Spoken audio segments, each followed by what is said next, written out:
লেবাননের বিভিন্ন প্রান্তে পেজার বিস্ফোরণে নিহতদের চলছিল শেষকৃত্যের আয়োজন, কিন্তু কিছু বুঝে ওঠার আগেই সেখানেও আবারও বিস্ফোরণ ঘটে। পরে জানা গেছে সশস্ত্র সংগঠন হিজবুল্লাহ তারহীন ওয়াকিটকি ডিভাইস ব্যবহার করছিল, সেগুলোতে শক্তিশালী বিস্ফোরণ ঘটে।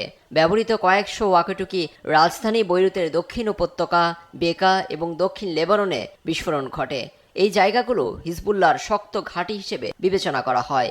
আগের দিন মঙ্গলবার হিজবুল্লাহ গোষ্ঠীর কয়েক হাজার পেজার বিস্ফোরণে আতঙ্ক ছড়িয়ে পড়ে দেশজুড়ে। দুদিনের এমন ঘটনায় প্রাণ হারিয়েছেন হিজবুল্লাহর যোদ্ধাসহ বেশ কয়েকজন মানুষ, আহত ৩,৫০০।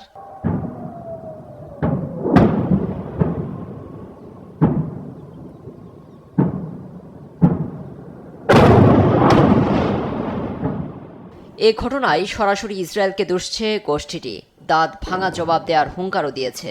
বুধবার ইসরায়েলের উত্তরাঞ্চলে রকেট হামলা চালাতে দেখা গেছে হিজবুল্লাহ যোদ্ধাদের, যদিও এসব রকেট প্রতিহতের দাবি করেছে তেল আবিব।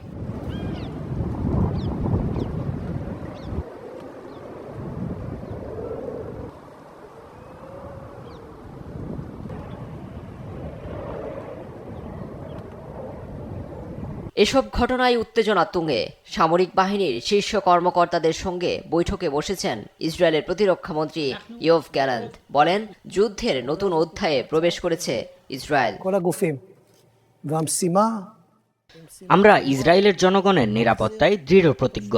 তাদের মাঝে শান্তি ফেরাতে যা যা প্রয়োজন তা করব। হামাসকে নির্মূল, বন্দীদের ফিরিয়ে আনা আমাদের অন্যতম লক্ষ্য। আমাদের সক্ষমতা দেখানোর এখনো অনেক বাকি। হিজবুল্লাহকে চড়া মূল্য দিতে হবেই।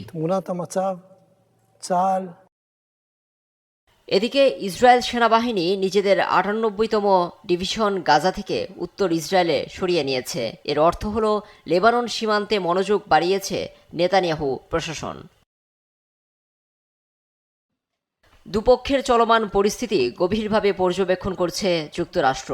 বিবাদ মেটাতে কূটনৈতিক পর্যায়ে যোগাযোগ চলছে বলে জানান হোয়াইট হাউসের মুখপাত্র জন কির্বি।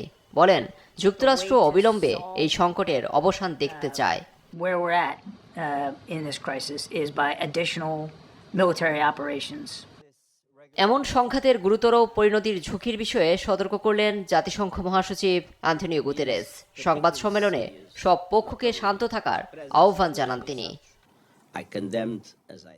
লুৎফর কবির, নিউজ ডেস্ক, দেশ টিভি।